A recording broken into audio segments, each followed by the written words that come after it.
Let me say a few words. I'm going to sit down. All right. I'm going to sit down. I have found, with a few exceptions, because it's not 100% correlated, that some of the greatest artists are also some of the greatest people. And I cannot tell you what a fan I am of the person, Dario Robleto. The fact that he is here tonight is just a testament to his undying love for where he was at one point in his life. And it just, it makes me want to cry. He's one of the kindest, brightest people that I've ever met in the art world. And to have Dario on the back of Trenton, who is another one of my idols, I mean, we're going to have to end it here, because unless I can resurrect Robert Rauschenberg from the grave, I mean, we've had, in my estimation, the three of the greatest artists who have ever come from Texas have been Robert Rauschenberg, Trenton Doyle Hancock, and Dario Robleto. And it's truly an honor to have Dario here. And I assume that all of you were able to see his piece upstairs and or you followed the link, because if I did a formal introduction for Dario, it would occupy the entire time allotted for Dario to speak. Let me just say that he is on a level of expertise, of transformation, of a scientific way of approaching art that has been unequaled. No artist, never from Texas and perhaps not from the United States, has matched what Dario has already done at this young age, including a Whitney Biennial. So, and I would also, as they just came in, I'd like to thank my wife, and you don't know this yet, but the beautiful woman in yellow is Dr. Penelope also. I know, you I met? just met her upstairs. And I think all of you have already met Alana Valentina. Many of you are walking away with art that one day may be worth as much as Dario's. So Dario is going to do a presentation, then Dario and I are going to be in a little bit of a dialogue, and then we'll open it up to general questions. And with that, Mr. Robleto. I gotta give you a hug. Thank you, Lester. That was a beautiful introduction, and I appreciate and respect your opinion very much, so thank you.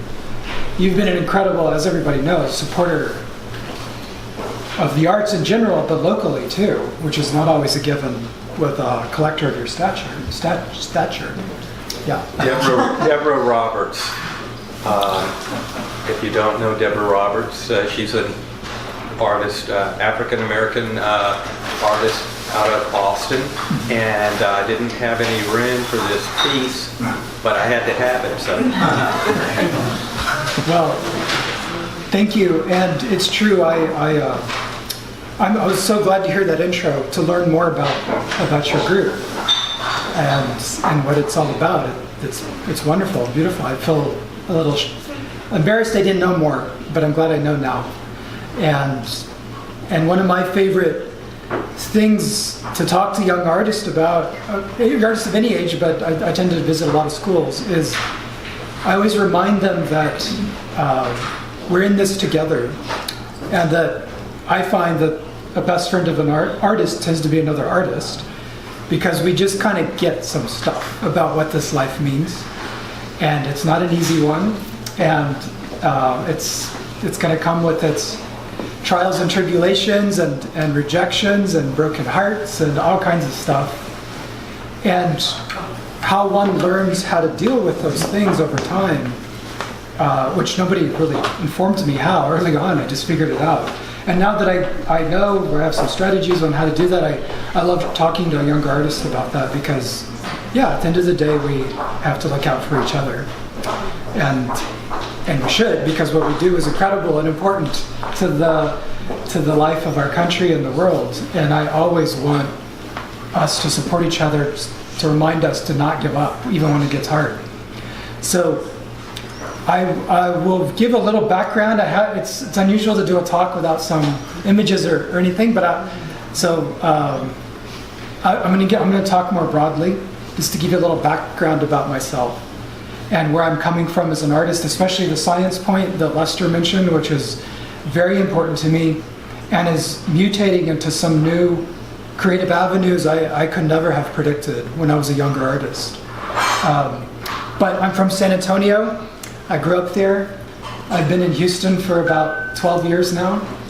So I do feel Houstonian and San Antonian and Texan, all which when I visit, it's funny, one of the first things people are curious about when I visit other states is the Texas part and having to battle against what they assume that would mean.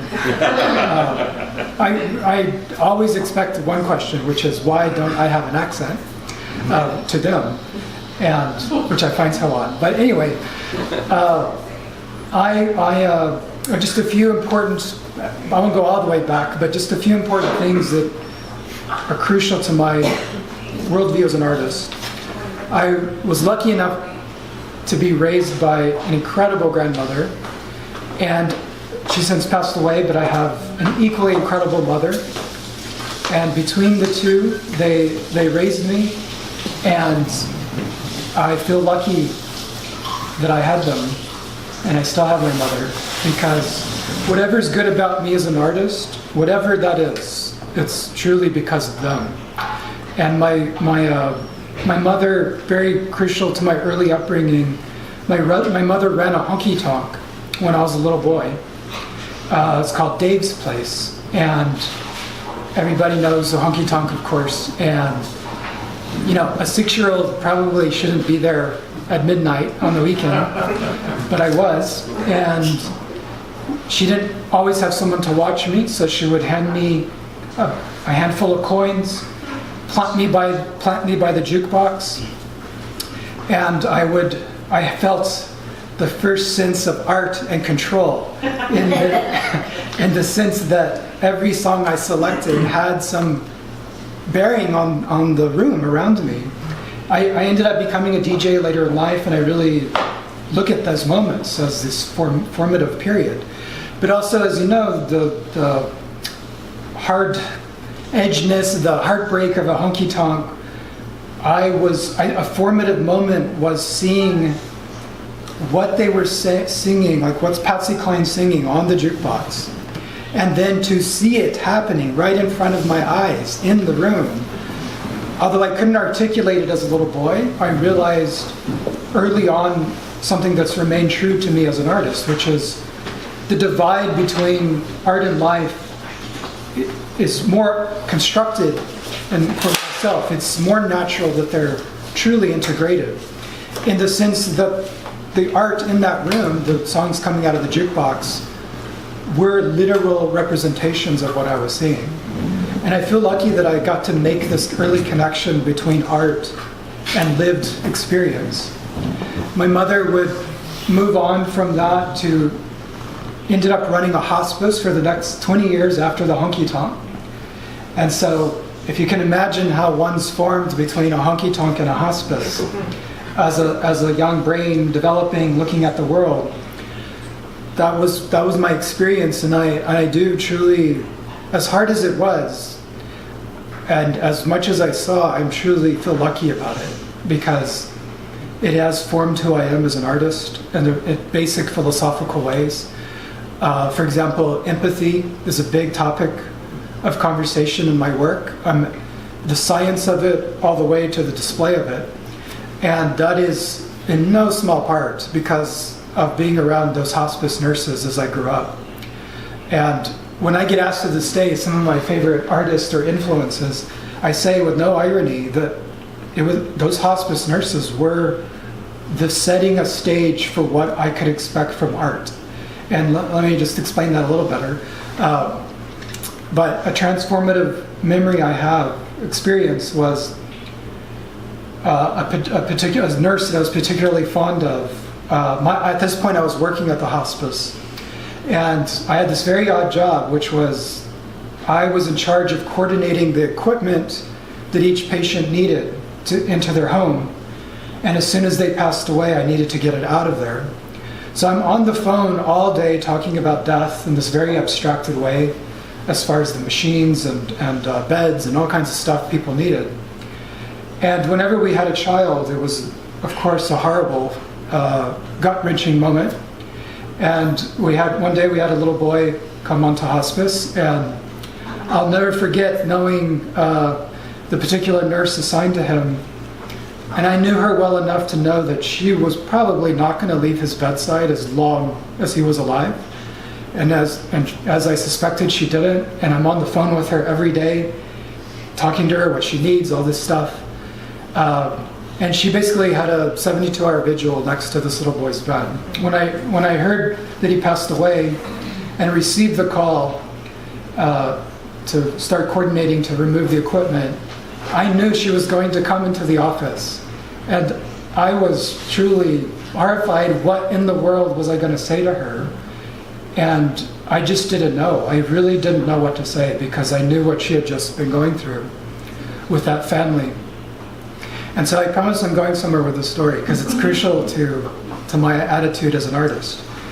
But she came to the office later that day, and my desk was positioned in such a way that that was the first person she saw when she walked in. And when she walked in, my heart's racing, I'm feeling a little nauseous, because I don't feel I have the right words for her. And this is how wonderful and beautiful this woman is and was. She immediately came up to my desk, and she looked me in the eye as she grabbed my hand, and she said, "Dario, how's your day going?" And she really meant it. That was the thing, that she really meant it. And when I saw that, where I'm going with this as far as being an artist is that anytime I think my threshold of compassion, love, care, and empathetic behavior has reached its threshold, I always remember her and what she did. And that and I know why she did it, because she knew that I was worried, and she wanted to cut that off so that I didn't have to worry. Somehow she still had enough in her tank of compassion to extend it to me. I'll never forget it. And when I became an artist, this has taken years to sort of articulate, but that was my standard. I want my art to do that thing. That is always what I'm after. Can art be a vessel for stretching our empathetic capabilities and our behavior to each other? So that's kind of a really big picture point. I'll focus in on a few more things, and then we'll turn to our conversation. But science, I'd love to say a word about science. Lester made a great point about how important it is. I was a biology major. I turned to art much later, never realizing I'd become an artist. I just cannot tell you how shocking it was to myself, my grandmother, and my mother when I literally walked in 24 hours, made this life-changing decision to become an artist. I mean, it's a complicated story. There's a lot that led to it, but it was that drastic and life-changing of a moment. And I haven't looked back since. Not one day. It was absurd. It's just a crazy decision to have made without knowing anything about what I was getting into.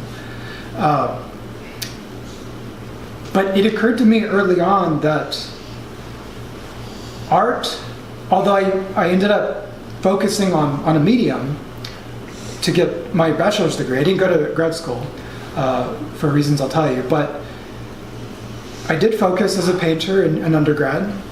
I haven't made a painting since, but it was important for me to know that I was not a painter, and I'm glad I did that.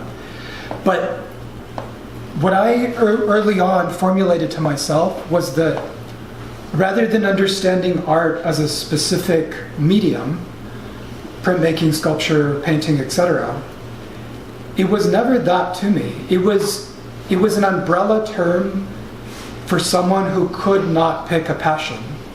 And I realized early on that I had so many passions, and I was really mad at myself for what's wrong with me for not picking one, especially when school's forcing us to pick. We live in a highly specialized age that requires us to do so. And I get why, but I just was not that person. So one day I said, you know what, I'm just gonna pick them all and just live with the consequences. And to me, art is an umbrella term for not choosing picking a singular passion, but just picking all of them.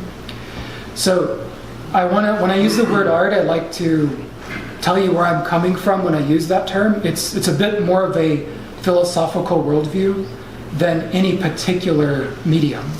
I'm constantly changing. Each project requires a different skill set, and I do so.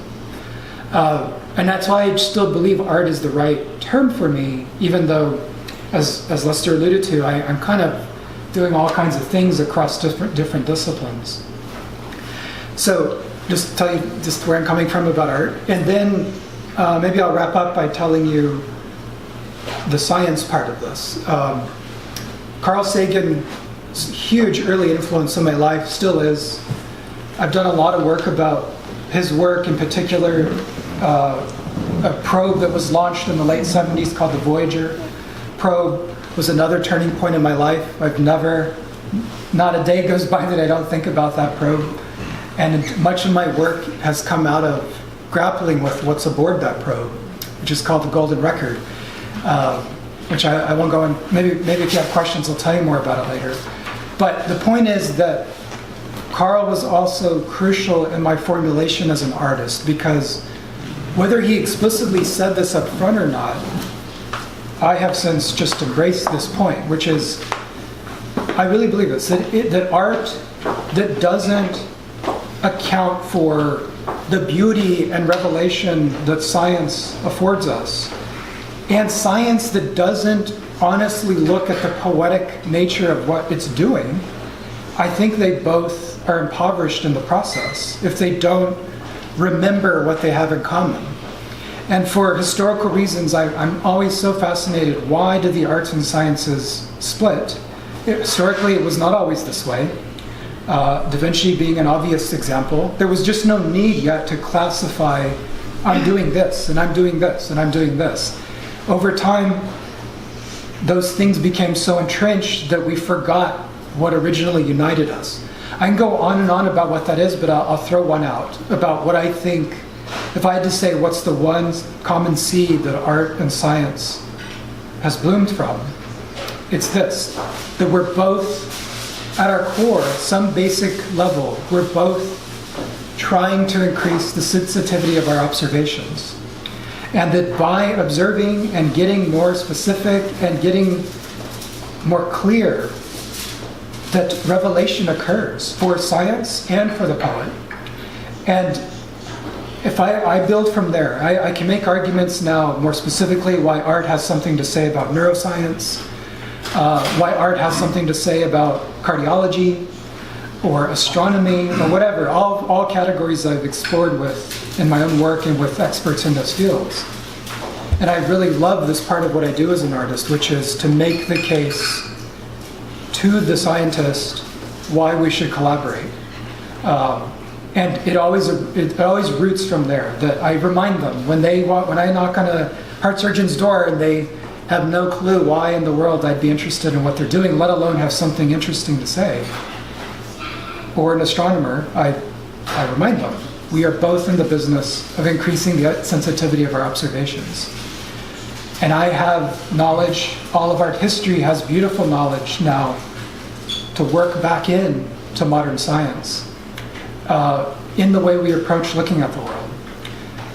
So a lot of my work has dealt with science as a subject matter, either thematically or as material.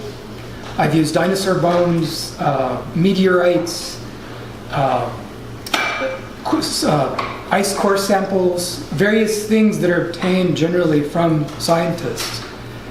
But it's moved, I'll wrap up here by saying it's moved into something different, and I'm still in the middle of this shift in my practice as an artist, which is, as much as I love my studio and will always make things, and I'm still very much an object maker, much more of my time now is spent as a thinker with other scientists and other academic fields.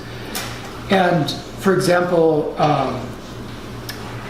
I'm working on a project right now with a neuroengineer and a neuroscientist that is not symbolic. It's actually to make the case that what he's particularly interested in, which is improving prosthetic limb technology as someone's thinking about moving, to allow them to act, the robot, to in real time decipher the intention in the brain, algorithm decipher that intention, and apply it through a robot to allow someone who, a paraplegic, an amputee, a stroke victim, to actually regain movement.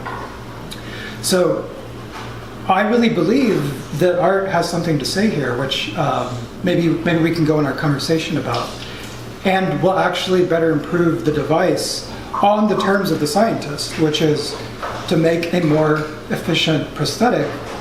I want to meet that goal, and I want to also meet my goal in whatever it is I'm doing in my studio as an artist.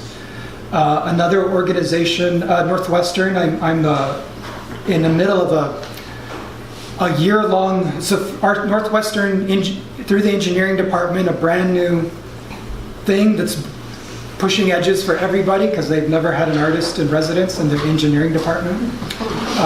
And it's taken, and I really love building the infrastructure. I have as much satisfaction in making that happen as much as whatever I'm going to make out of it.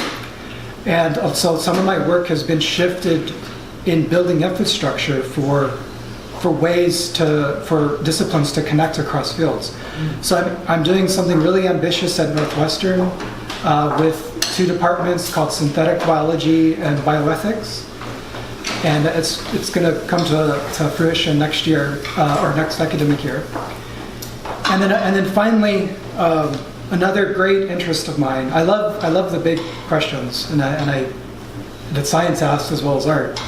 But a passion of mine has always been, arguably, the biggest question we can ask, which is, are we alone in the universe? Because the way I look at it, either way, it's amazing. Either we are, which is, oh my God, that's amazing, or we aren't, which is, oh my God, that's amazing. So, and it's truly, it's one of these rare topics that I'm also drawn to as an artist, because not only is it, I think, a deeply artistic question to ask if you are alone. Think of all the ways artists have explored that over the years, and then apply it at the level of the cosmos. Generally, rubs people the wrong way at first discussion. So an organization you may be aware of called the SETI organization. I'm part of two organizations called SETI and Breakthrough. SETI actually was started by Carl Sagan, and NASA funded it early on. They pulled funding later on, but the SETI stands for the Search for Extraterrestrial Intelligence.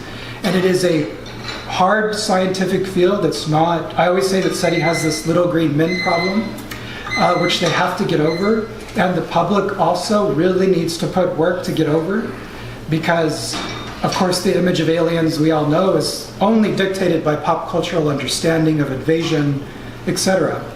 That is not what any of these people are doing. They're actually trying, with the knowledge of the physics, astronomy, radio astronomy, the natural world, to ask, I think, one of the most important questions we can ask, which is, are we alone? And so my job, now that I'm in part of these organizations, is like with the others, great, what can art say about it?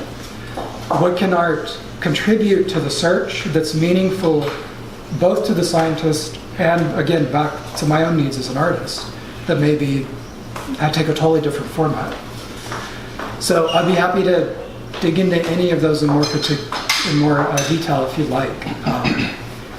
So that is a kind of a big picture of where I'm coming from as an artist.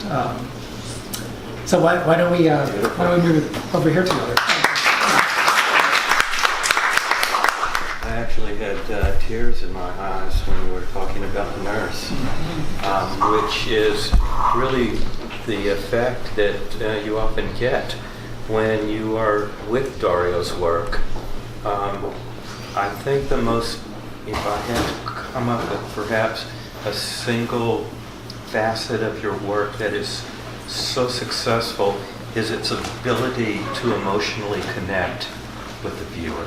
And that's what makes art good. Do you feel? I do. Something else I wanted from art early on was I wanted it to supply and provoke me as far as thinking about morals and ethics.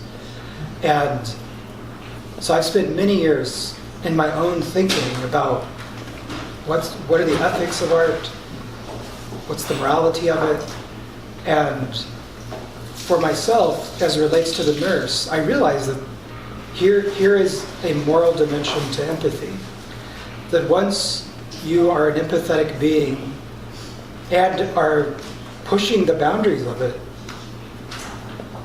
I would argue, no longer allows one to dehumanize another. Just by its very nature, you can no longer morally accept the dehumanization of another.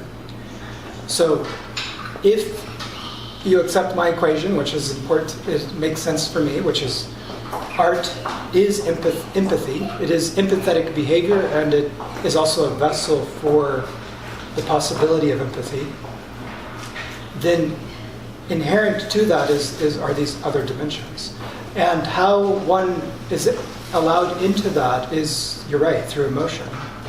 And I would go back to my days at the honky tonk, which are what allowed that to, I think, for me to maybe be a little, I don't know, more in tune of the emotional mood of any given situation. I feel very hyper aware of it. And I think it was from years of training of listening to Patsy Cline. And she's also one of, Carl Sagan and Patsy are kind of two of my archetypes as far as artists go. So you're right. So I can have these ethical points about art and the object and what's possible, but how is one allowed into it is through emotion. And I explore that in all kinds of different ways in my work, different types of emotions. I want to ask some questions that are hopefully helpful to a group of artists. A lot of people say that you can't make it as an artist in Houston, and you've got to be in New York or you've got to be in LA, and you've proven them wrong. How do you feel about that? That I don't know if it's so much a knock on Texas as it is the idea that you just have to be someplace else. Right. Early on, as any young artist starts to feel that, especially at art school, and something just always rubbed me wrong about this. I have a very contrarian streak in me as well. Maybe it's not apparent from my talking about love and empathy and all that, but I also am very contrarian on many things. And whenever something like that comes up, and there are many of them, something in me just immediately goes, but why? And I don't want to accept it. I want to challenge it. So at this point, I am here on purpose. Not only do I love Houston and Texas, but it is a conscious decision to be a model for success wherever you are. And what success is an important question to me too, which I'd be happy to talk about. Because I don't think there's one success. I think we all should participate in defining what that is for ourselves.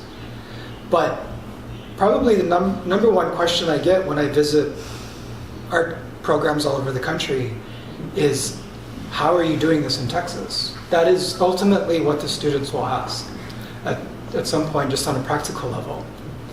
And so I find that fascinating that we've internalized this point so much that you just can't make it elsewhere. So obviously I don't agree with it, and in fact, I think it's detrimental to some artists, for example, psychologically, emotionally, financially. This is not the best decision to just jump over to New York. And I know so many artists who have just sort of vanished once they got there. So I always argue to a young artist that, have you actually said to yourself what's the best for you on those terms, emotionally, psychologically, and financially? And that is what should be driving where you are. And I find that here in Texas and in Houston. We have such a vibrant, wonderful community, and in no way has that limited my ambition at all. Like, it's just silly to me to think that my ambition is cut in half because I'm in one part of the country as opposed to another. So yeah, I like being here. I'm proudly here. So, as you were talking about the intersection of art and music, I thought of another individual who is along those same lines, who is vastly, quote unquote, successful, Don Bacigalupi. And are you friends? Do you know Don? I do know Don. Might tell a little. I don't know him well enough to. Okay. I wouldn't say we're friends, but I know him. Yeah. So, I'm curious about some of your early shows. Okay. When you maybe your first gallery show or your first few gallery shows, what can you remember? How did that happen? Yeah. An early part of my contrarian streak came out in this way too, because it annoyed me early on that I needed to wait for a show from others. And so I began a series of works that were completely done in a community. It's hard to talk about them without some imagery, but early on, the point to make about that early work is that it was a pushback against having to wait for a show opportunity to rise.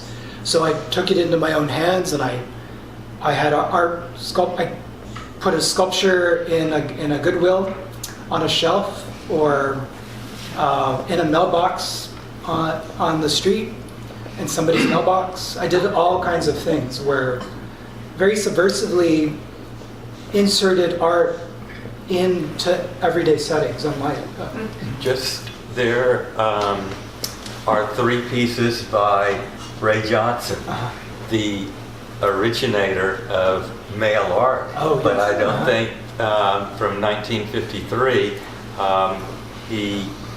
his final performance piece was his suicide. He took things very seriously.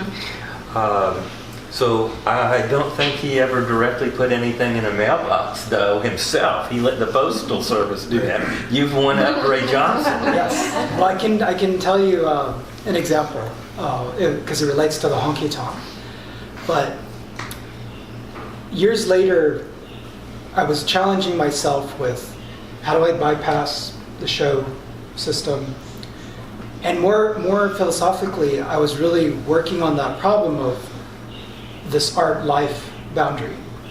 And how much can I ask from an artwork on 2 different terms? How much can I ask for it metaphorically, but how much can it also just do something in the world, practical? And maybe that was, what later turned into this ability to talk to scientists, is I have a foot in the practical and a foot in the metaphorical, and don't think they need to, they can't exist together. So anyway, this piece I did was, the honky tonk that I had partly grown up in was still around, and everybody knows the little box of matches. You can see it in your head. You open it, and I at this time I was working with, my DJing was mutating into sculpture, where I was starting to take vinyl records and melt them, literally melt them to make objects. I was applying the skills of the DJ in this very literal way, like mixing two records together. I thought, well, what if I literally melt them in a pot and mix them together? And then what do they? And then, or the idea of scratching a record. I thought, well, what if I just keep scratching till it literally turns to dust? And then what do I do with that dust? Anyway, it set off all these roads of possibilities of sculpture. So I carved these little matches by hand, and I took the head of an existing match, and I kind of surgically applied it to the wood base. And at this point, I had figured out a way to gently coat the head of each match with the melted vinyl. And it was very specific. If I just wanted the chorus to Crazy, for example, or these are all songs I remember from that jukebox, I just isolate those grooves out with an X-Acto knife. I ground it to dust. I melted it over the head of the match. And an incredible side effect that I love about the matches is that the point was that they still work. But when they're struck, the flame burns through that little coat of vinyl and literally makes this like a trick match. There's so much smoke. So not only did I hope I had added something deeply metaphorical, but they also just still worked. And so I took them to 3 honky-tonks across town, 3 boxes, Dave's place being one of them, and I laid them on the counters of these honky-tonks. And in a few cases, I waited around just to see. And sure enough, as you can probably picture in your head, the scenario of, hey baby, can I light your cigarette? And unbeknownst to them for a moment, hovering between them, were the lyrics likely predicting the outcome of that relationship. And so my idea was, what if you had to deal with Patsy in your lungs? What if you could ingest music into your body in a different way than audibly? And that was the beginning of a series of sculptures that bypassed the show system and also did this other thing about can they work in the way you would expect them to work, and can they also be absolutely transformative in that same gesture of striking a match? So I did a series of sculptures like this, but it was largely fueled by sort of bypassing that early show system. But I think you're asking me more specifically maybe how I got the first show. I don't know if you're asking me that too. Yeah. So there's that, bypassing it, and then, although I don't think my story is very informative in a practical way, because I don't know if it's good karma or what, but right out of school, to this day, Carrie Inman, my gallerist here in town, everybody may know Inman Gallery, I hope. Obviously, I think it's the best gallery in Texas, but Because it is. yeah, I truly adore her. She's an incredible human. But Carrie had just started the gallery herself. She was just like me in the sense of, how do you do this? And she's a geologist by training, had worked for an oil company, and we still don't, I honestly don't know how, but somebody slipped a set of slides under her door the first day she had quit her geology job, was going to be a dealer full-time, and showed up and found these slides. And there were slides of my work. And I just don't know who did it. It's a very weird thing. But that's one thing. It doesn't mean that anything's going to happen. But what happened was that Carrie took them, she looked at them, she was very excited and impressed, but she thought maybe it was just because she was so excited to be a full-time gallerist. So she set them aside and told herself that if she still liked them in a few weeks, that she'd call me. And she looked at them in a few weeks, and she still liked them, and she gave me a call. I was in San Antonio at the time, and the reason I knew I'd work with her right away was because as soon as she told me she was a geologist, that's all we talked about, was geology. And I just knew that she was very much like me in her large interest and passion. And that was almost 20 years ago. I've been working with her for 20 years almost. I can't believe it. Other galleries then, it started happening very fast. But it was this initial moment, and not unrelated to how we started our conversation, that somebody took, I'm hoping it was an artist, a fellow artist, took it upon themselves to do that. Somebody did a favor for me in that way that I'll always be thankful for. And it also instilled in me the same thing, which is to help young artists themselves get going on all various ways. If they're interested in dealers, help them that way. But more fundamentally, just to help them build those basic pillars to what they are as an artist, which I think one needs to actually know how to move forward. Like is art empathy? Like something big philosophically like that. And I have many of those in place that I've spent years really hard on myself, wanting to prove it to myself.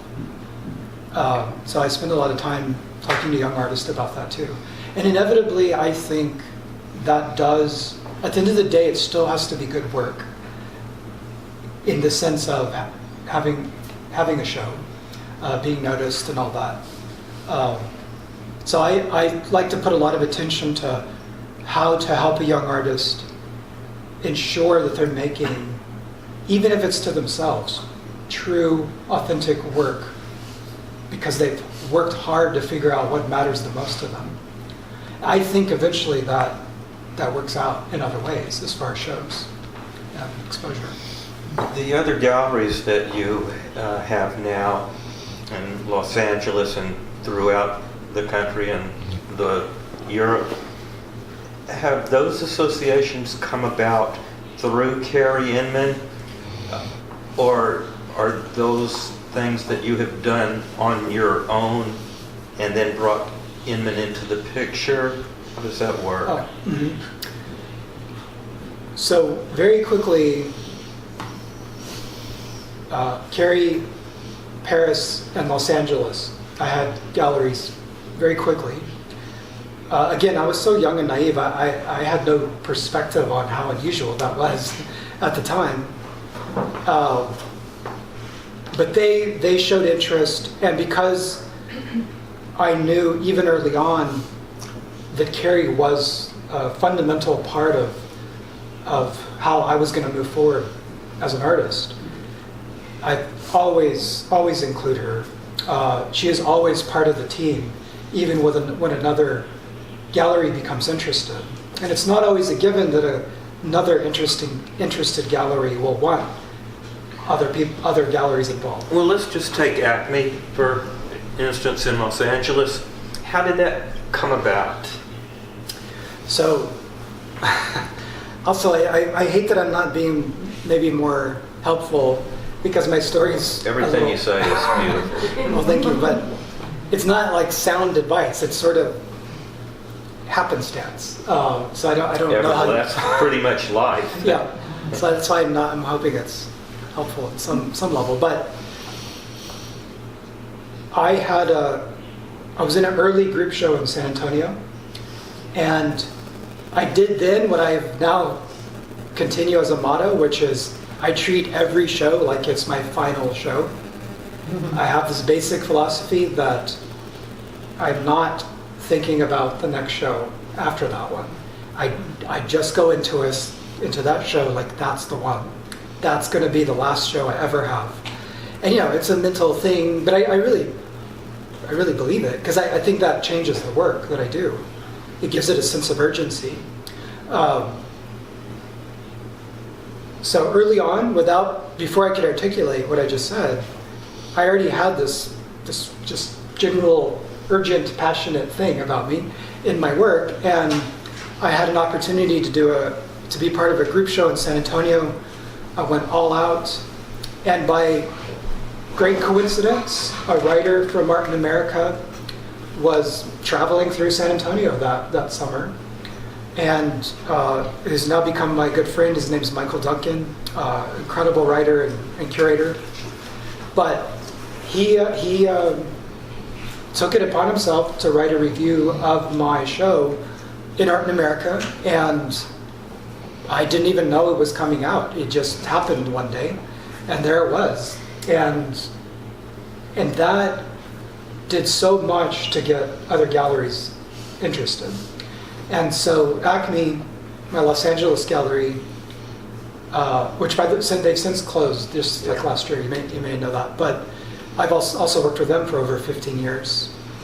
Acme was aware, saw that review, and immediately called me from what Randy, the dealer there, told me. And just based on the one image in that review and the strength and passion of the words of the writer, he showed just based on that, without having seen anything else, which I found great. I mean, I thought it was good, but I thought great. But like I said, in hindsight, I realized that was incredibly risky for him to do that, especially an artist who had no real shows under his belt yet. And then so I don't know how helpful that is as far as a strategy. It's not a strategy. It just happened. Although once doing this 20 years, I definitely now understand how it works much better and can be more strategic or in how I teach and talk to young artists about how this all works. So I don't. Gosh, I have so many questions, and I have to limit myself. You've had shows and given talks at the Menil. Do you have a particular venue in the last 20 years that really stands out as something really great? And then I'm going to ask you the flip side. Any places that have, let's just say, offered challenges that you were not expecting? Yes, for both. Yes. The Menil show was truly an exceptional experience. Not only does it genuinely happen to be one of my favorite museums in the world, the idea that I'd ever show there never crossed my mind. So the fact that I did and could actually engage with the lineage of that institution, which I'm sure many of you know, but their early work with civil rights and this very humanistic attitude towards art and museums was something I felt very in line with. So the experience at the Menil was absolutely incredible. But to answer it in a little different way, related to what I mentioned in my presentation about unexpected outcomes to my artistic practice, which I am now fully embracing and actually actively going to find, meaning not having a show as the end result of my work, but having it be, it's almost like back to my roots. It's how do I get it back out into the world in a different way? So a very exciting thing that's will come out next year is a body of work I've been doing tracing the history of our quest to record our heartbeats. And I mean the very first pulse wave ever recorded in history. The first time somebody ever saw their own heart beating over time is this really forgotten moment that I've just become so fascinated with. And I've done all this work finding it, who was it, how did it happen, and now I know and I can tell it's such a beautiful story. It's as beautiful as you would hope the first recording of a heart would be. But parallel to that work, I've done other types of research, and which has opened up a new field for me, which is the artist as researcher. And that the research itself is the creative act, or the story that I build around it. Because I always believe if you put the same set of history books on the table about any given topic, an artist is going to connect the dots differently, and not in the same way a historian would, or a scientist in another field. So I've been on this quest now to find the first dream ever recorded as a physiological signal in the body, essentially a brainwave. And I found it, and it's from 1877, and it is one of the most beautiful stories I could ever tell anybody. And the fact that I found it, because my argument is that I think only an artist would have asked that question. Where's the first dream as materiality? And and because of my background in science, I can ask it in a slightly different way than a physiologist or a historian of science would have asked it. And then do the other creative work of telling the story. So that work has now, I'm so excited, has found its way onto one of my favorite TV shows of all time, which is called Cosmos. Oh. You may know the TV show that Carl initiated in the 80s, but they revamped it a few years ago. The series. So they're doing an episode about the brain, and I've contributed 2 stories to this episode, which to get to.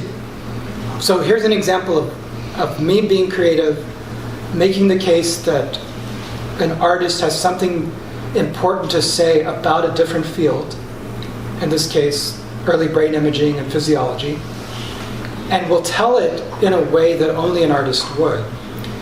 And what is the outcome of that? Is it a show? Is it an object? Or what? Generally, I've approached that as a show or an object, which I still love to do, but I took the challenge to try it a different way, and now it's ended up. It's going to debut next year, so I'm very excited by that. So please, if you watch that episode, remember that an artist did that. Congratulations. Oh.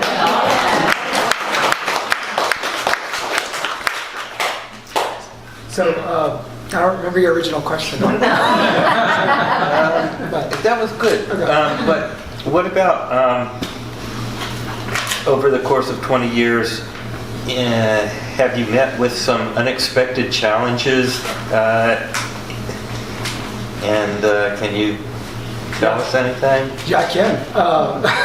I'm not excited. I didn't mean that so excitedly. I meant because it's a story that I think is important to share with other artists. Because it was another turning point in my life. I was so happy, of course, to have been invited to be in the Whitney Biennial. I was in 2004. Still up-and-coming artist at that time. But it was the worst experience I've ever had as an artist. And it taught me some really important lessons about how to move forward.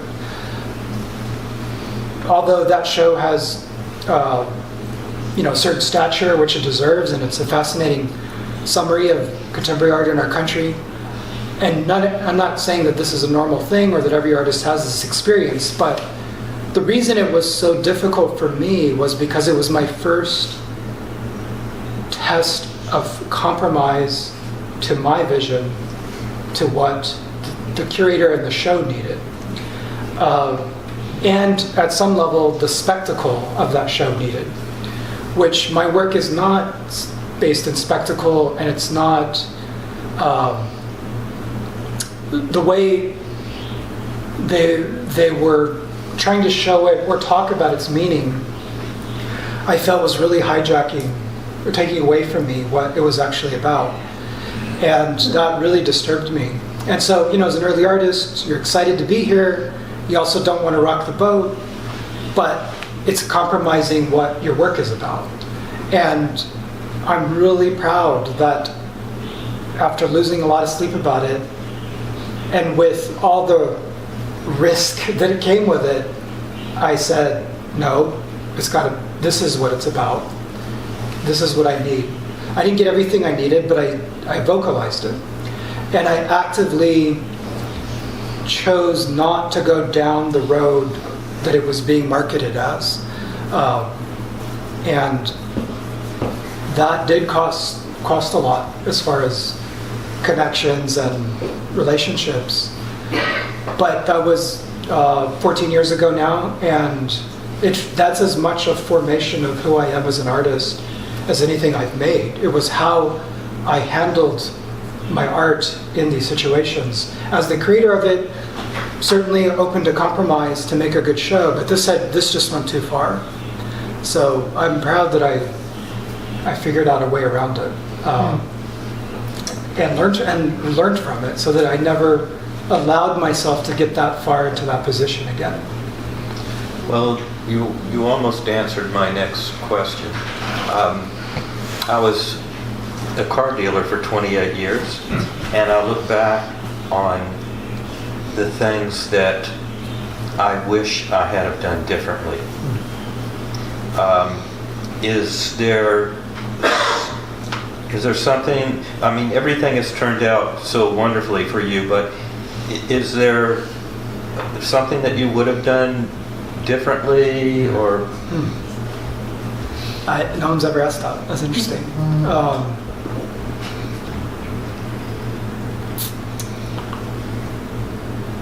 God, I can't immediately think of something. Well, that's because you've been so sick. You have not done anything wrong. Well, I mean, I certainly have made mistakes, but I don't.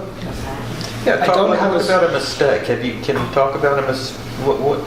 When have you made a mistake? Well, is there some mistake as far as making the work, or in the more professional? Whatever you want to talk about. I don't mean to imply I'm mistake-free, because I'm not, but I actually am very proud of my trajectory, because although I wish I had done something a little differently, or worked a little faster about, like, the Whitney example. What is that? Something is like strobing like. I think it's just Dario's presence. I have no clue. It is an alien presence. It's like a plasma. Okay. Well, capture it. If you captured the heartbeat, you can capture this plasma, Yeah. just like in Ghostbusters. Yeah. Well, because to me the most difficult way to answer the question is on the level of integrity. Did I make a mistake at the level of integrity to my work? And certainly I was challenged, like with the example I just gave. And I wish I'd done some things differently, but at the end I still got to the point that I would have want to, which is I didn't let the integrity mattered more than the possible social consequences of that moment. And that's why I think it's good for an artist to have that test early on to show that you could do that, and then every time next, and it gets a little easier. It just becomes the norm. So I know that sounds, I don't mean it pretentiously, I hope it's not coming out that way, but I don't, at least in my artistic practice, I know I've always honored the integrity of it and what it is that I'm trying to do. I certainly have failed in my hopes for what that was, but I didn't fail in knowing that I tried my best, and I do feel great pride in knowing that, and it's just the norm now. Like I have a motto I was sharing with you earlier. I have a motto in my studio. Look at it every day. It's right there on my wall, which is, what do I need to do to earn the respect of this material? Story, whatever, you can change the last word. And only when I can answer that question will I proceed. And sometimes that takes me years to sort of say, oh yeah, I've earned it. I can now proceed on this topic, or I've earned the right to use this material, or I've earned the right to tell the story, which is not my own. All of those questions I take very seriously. So because I have that motto up and was proud to have come to it pretty early on. It is my basic guide for everything that I do as an artist. I need to know I earned it. I hope that translates to the viewer, because sometimes my work can be provocative in the sense of the materials I'm using or the subject matter. And especially when you're dealing with somebody else's history, or I tend to use materials that already had history in them before I got to them. So I look at that as an ethical question, and I need to be hard on myself to have earned the right to do that. So I can say that I failed sometimes, but I'm proud that I was hard on myself about it, that I at least had that in place.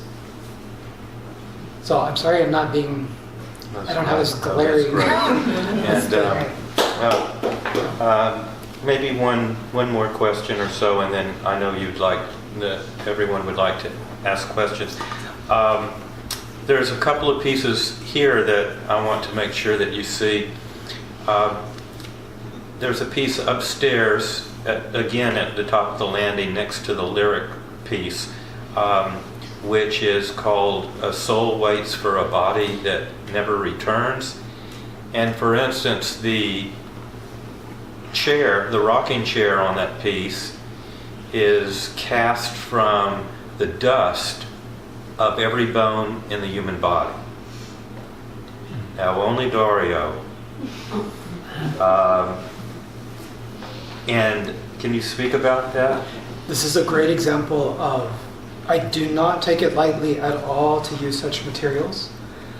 And just to give you context about the years it took me to come to terms with earning the right to use bone dust of another, it was because of 9/11. 9/11 changed me deeply as an artist. I was still a young artist at the time. And when 9/11 occurred,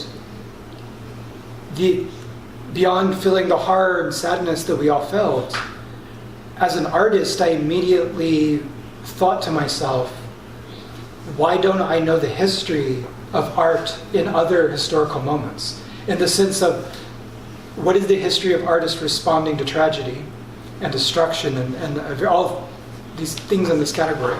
And it annoyed me that I didn't know, and it since now annoys me that that's not just fundamentally taught in art school.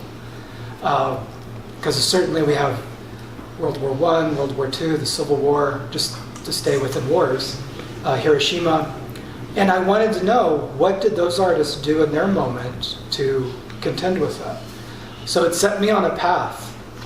Took me years, and I realized, as much as I love the little matchbox I told you about, I realized I couldn't make that work anymore.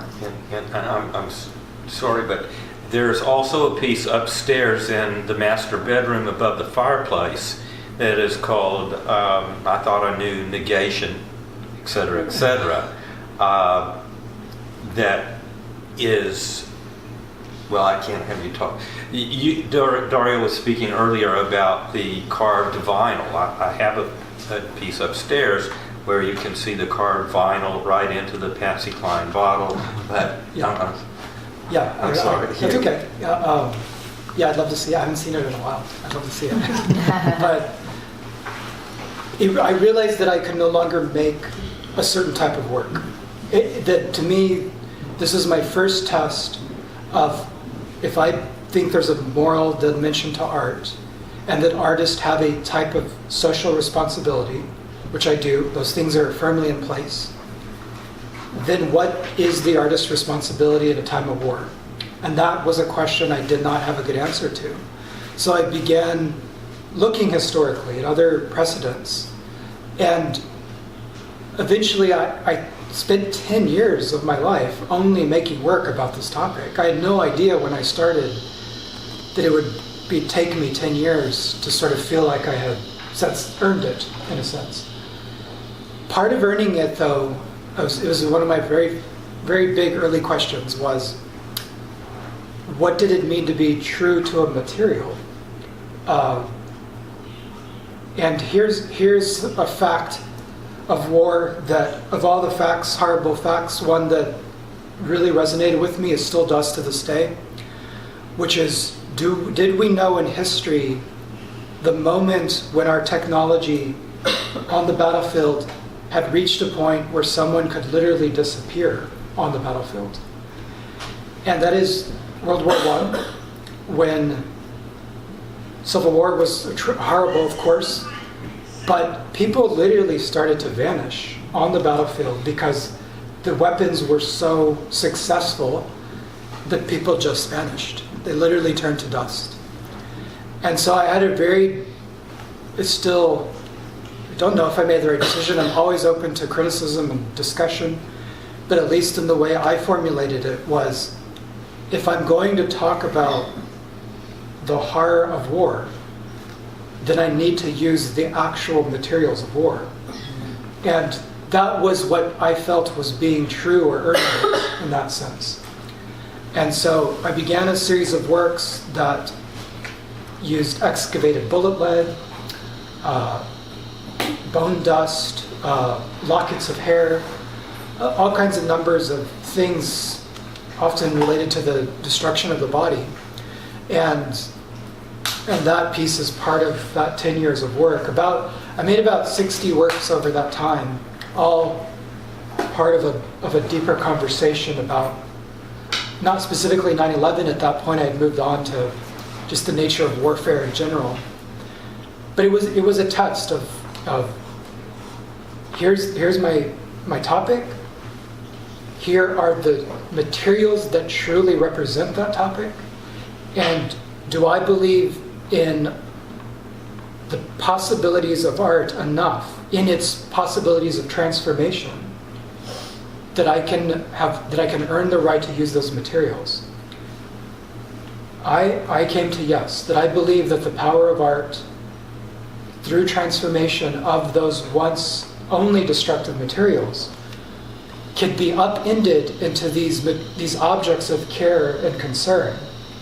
And I felt this was very subversive too, to find within melted bullet lead the possibility of healing a wound later in time. So that is what that piece, the context of that piece. It's part of this, which illustrates what I hope I'm getting to tonight about these deep core fundamentals about what I think art's function is in society. But that's all. Now that you say it, it's also, maybe I got it wrong. I still believe I've had enough distance from that work that I still believe it was the right decision. But I don't know how. Maybe I'll feel different in 20 years, and that will have felt. But by then we'll have another horrible thing to contend with, and I think our artists need to be right up there dealing with it, with the materials of the situation.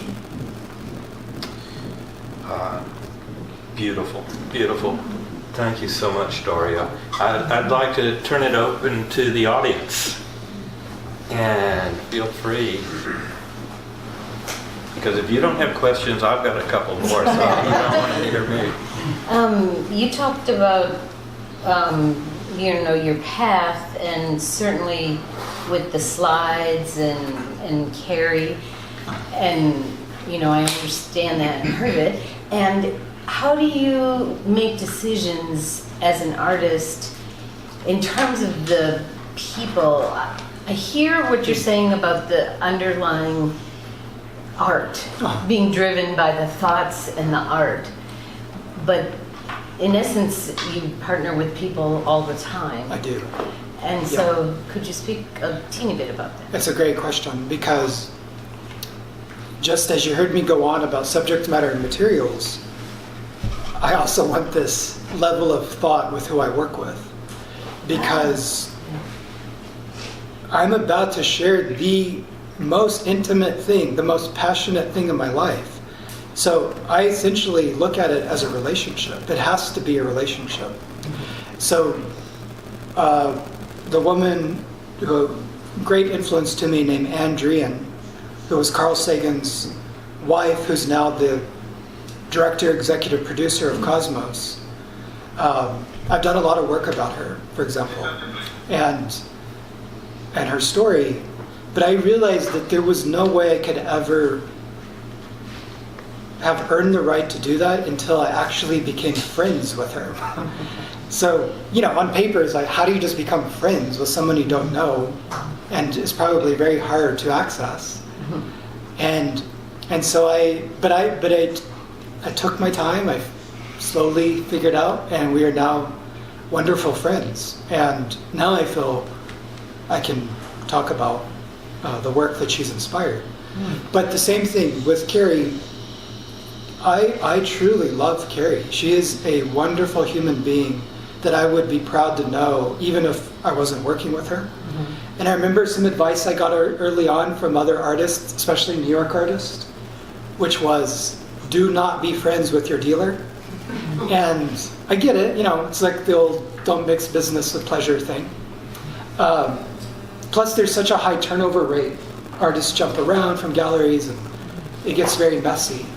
But even then, my contrarianness said, but no, I want to like who I'm working with. And so I just said, I don't accept this.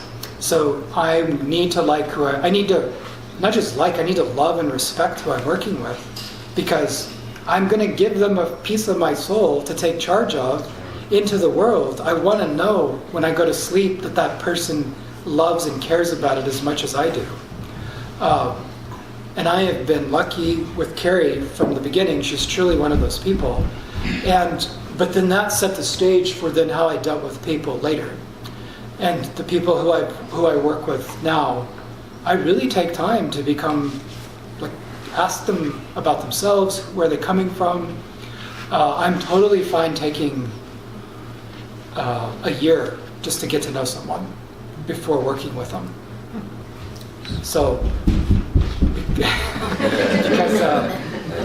because it's that important to me. And Yes. so there's just a basic humanity in that, so not to be crass about it, but it's also a good just strategy, because as an artist, because I know Carrie is going to advocate for me, as Lester's dealt with her, he knows. She is an incredibly passionate person who I trust totally with my work. And that is good, just business strategy too, that I can count on her having done the homework about what's this piece about, how do you talk about it, what's the right collection, all that stuff. So that is a standard I'm not willing to change at this point. Yeah. And with collectors also? Yes. I remember one of my favorite early stories about a collector, not named Lester, was they asked me, after I had peppered them with all these questions, they asked me, or they told me that it felt as if I was interviewing them to buy my work, if they were allowed to buy my work.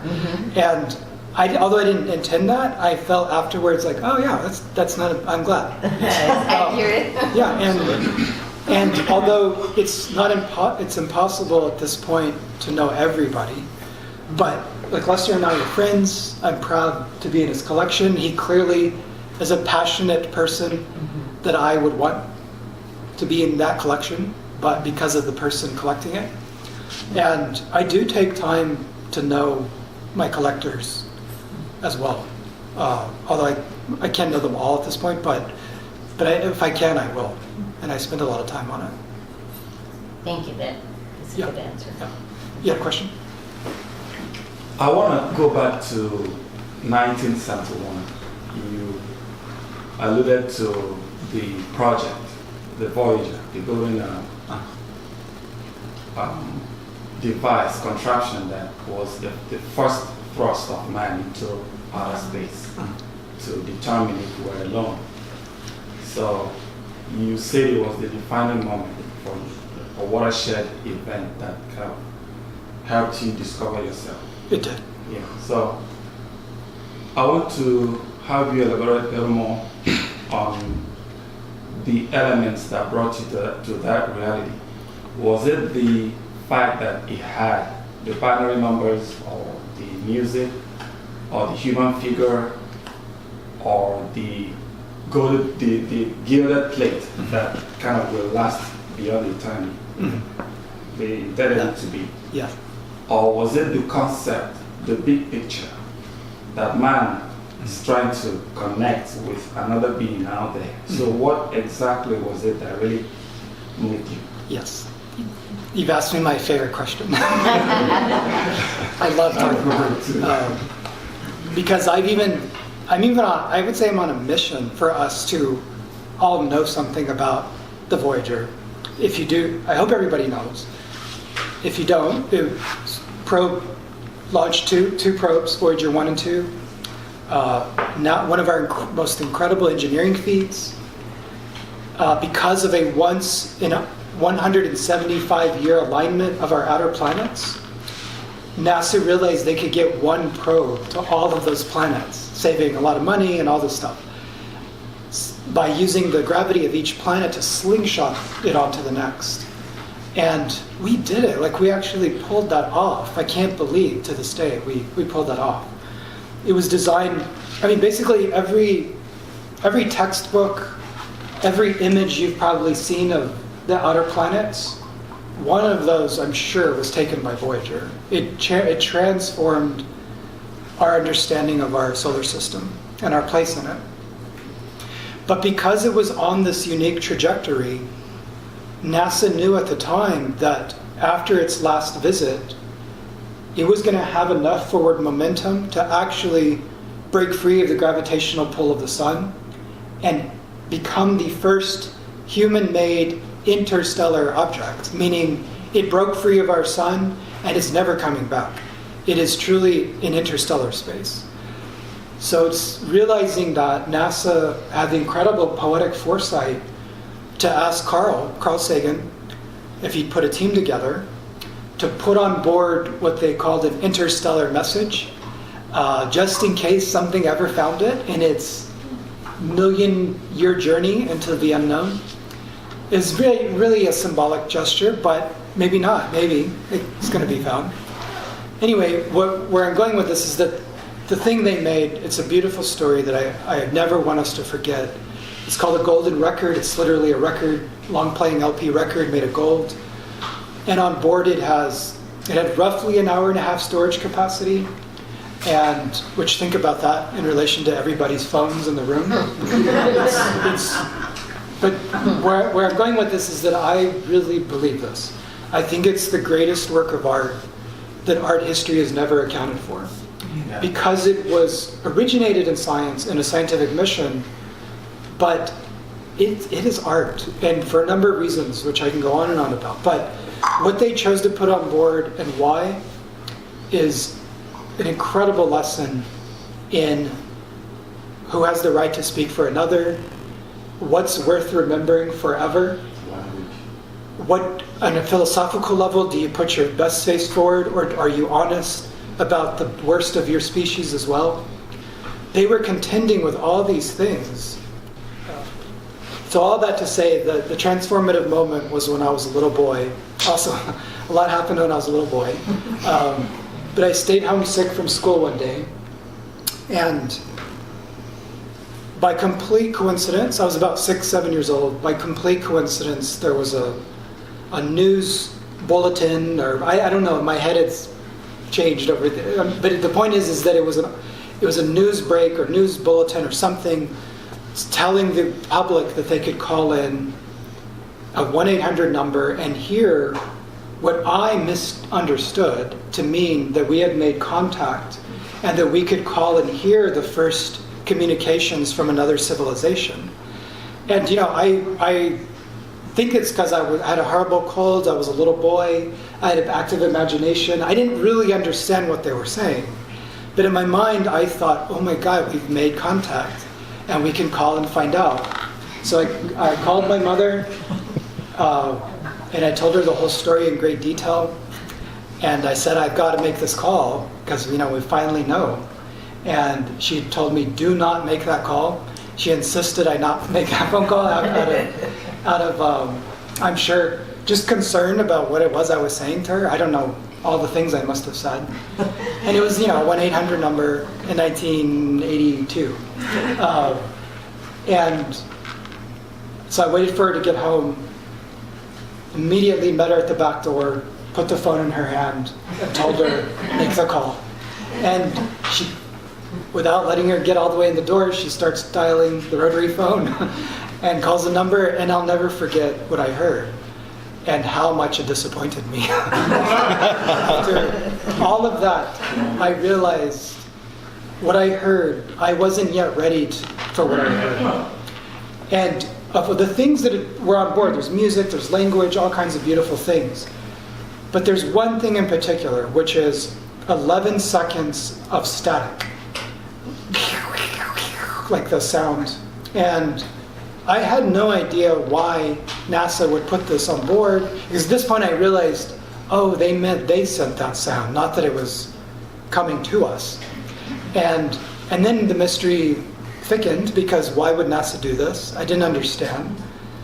And that set me off. Here I am, 40 years later, still talking about it. And the work and the research I've done to find out what it was, what it actually was, and the rich story behind it has fueled so much of my work over the years. And in that object and what it represents, the themes I've been saying today, like it is a cosmic altruism. It is the hope that will be found again. It is a incredible intellectual challenge to think through what's worth remembering. And it's also a beautiful story of materials. Nobody at that point had ever made a record made of gold, or had figured out how to embed analog images in the grooves of a record. So there's all kinds of, I know your mind's already going to how is this going to work, because it's likely, it's improbable this was probably going to work, in the sense that something finds it and can decipher all that content. But Carl said something also really beautiful. He said that, I'm paraphrasing, but he said, there's likely a 0% chance the golden record will ever be found by another civilization, but there's a 100% chance future humans are going to find it. And the beauty of that statement is that it was as much for us as it was for whatever the them was. Because it was an exercise of negotiation and compromise and deep soul searching about who we are and what do we want to put forward when all is said and done. This could still be likely the final document of our planet. In 2013, it finally broached the edge of the solar system and is now free. It was only designed to work for 5 years, and we're still in contact with it. And NASA can milk the battery till about 2025, and then they'll have a decision to make, which is, do they want to give it one final little thrust to the nearest star system, which at its current speed, 39,000 miles an hour, will take 40,000 years to get to the nearest star system. A star system, we don't know, what's there or anything. But it's just, to me, like it's also a motto I've learned about art, which is it's a hope with no guarantee. And I learned that lesson from the Golden Record, that hope is worth it, even if you have no guarantee at the end. And that you learn something from the hope, and that art very much functions that way to me as well. So it was transformative, and just to wrap up on this point, but just to tell you what that static was, because that actually is more specifically what has influenced my life. But it turns out that this was the EEG and EKG recording of a 27-year-old woman, Andrian, who I just mentioned. It was the recording of the electricity of her body as she reflected on falling in love with Carl. Wow. While they were making the record, total professional colleagues, they secretly fell in love while they were making the most dramatic thing anyone could ever make, the final document of our planet, and secretly admitted their love, and in the same phone call, this was over the phone, went ahead and got engaged in the same conversation. They were together till the day he died. They had 2 children, all these beautiful things. But Anne did, this is why Anne, I would argue, also is one of our great subversive artists that we don't know anything about. Because what she did, I would argue, is great art. What she did was, she asked Carl, it was crazy, this was 1977, think of the time in the era as far as hippie, like some hippie holdovers, yoga, meditation, all this stuff, which they were very much part of, her and Carl. But she asked Carl, did he think a future technology, millions of years from now, may have the capabilities of deciphering the electricity of her body back into whatever it was she was thinking about. And the way I like to rephrase that is she was essentially asking, can aliens read my mind? That was essentially, which she could not say directly, because I would have just ruined everything and it wouldn't have made it on board. So that's why I feel this is subversive, because what Anne did, and this is also in context with conversations about, do we put our best face forward, or are we honest about the worst we're capable of as well? Very famously, the Golden Record does not contain any negativity. There is nothing, it's the best face forward for complicated reasons I won't go into. But the point is that Anne found a way to sneak some things on board through the scientific physiology of her body. And she never really spoke about what it was she thought about. What does the electricity represent if this succeeds? That is one of my projects, is to learn the full story. She sat alone for 1 hour in a dark room at a hospital in New York and just thought. So the electricity of her brain is on board the Golden Record, and Anne is the only woman whose heart and mind have literally left the solar system. Her 27-year-old heart, 3 days removed from secretly falling in love and getting engaged to Carl Sagan. And she specifically thought about falling in love with him. So there's a huge question here. Not only are we individually in the electricity of our body at the level of like a fingerprint or an iris, like that, like not a general physiological state, but are you in there? And is that recordable? And more provocatively, can you play it back? Whatever it was you were thinking. And that is what Anne is actually asking with her recording. She's hoping that when all's said and done, who knows the fate of our planet or the fate of our species, but moving at 39,000 miles an hour, broken free of the gravitational pull of the sun, is a chance to explain that love was a thing that once existed here, and that we cared about each other, and it's in an incredible format, which is this electricity of a woman's body.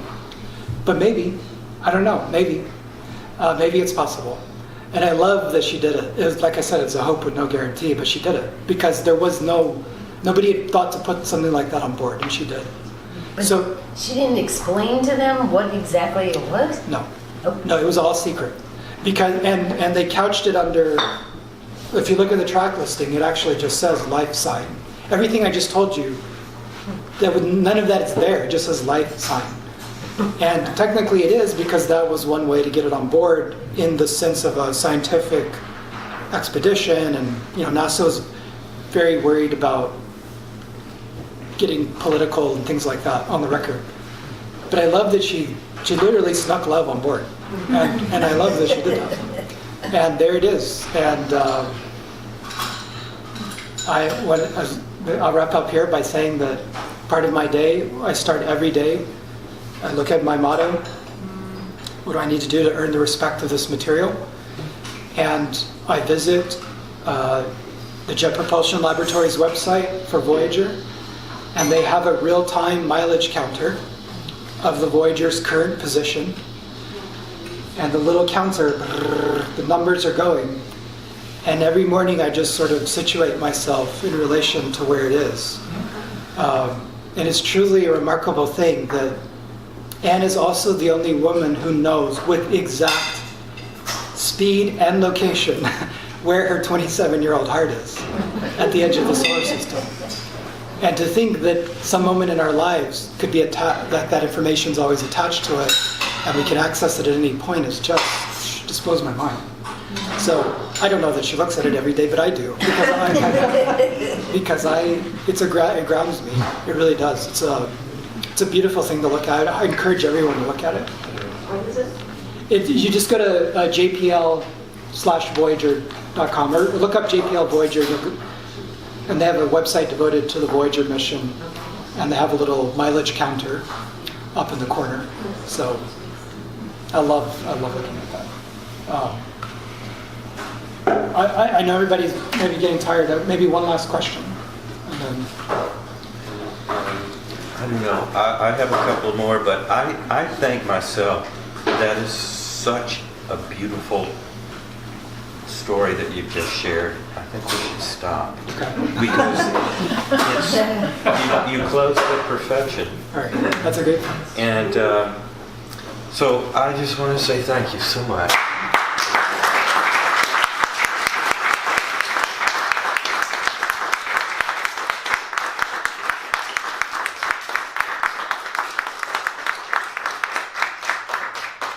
I would like to thank my friend and perhaps the best emerging artist in Houston, Felipe Lopez, for his camera work. And we're going to be taking some photos immediately after, so you big shots don't run off too quickly. And if you're interested in seeing more about my art, I'm on Instagram at Lester Marks Art Collection.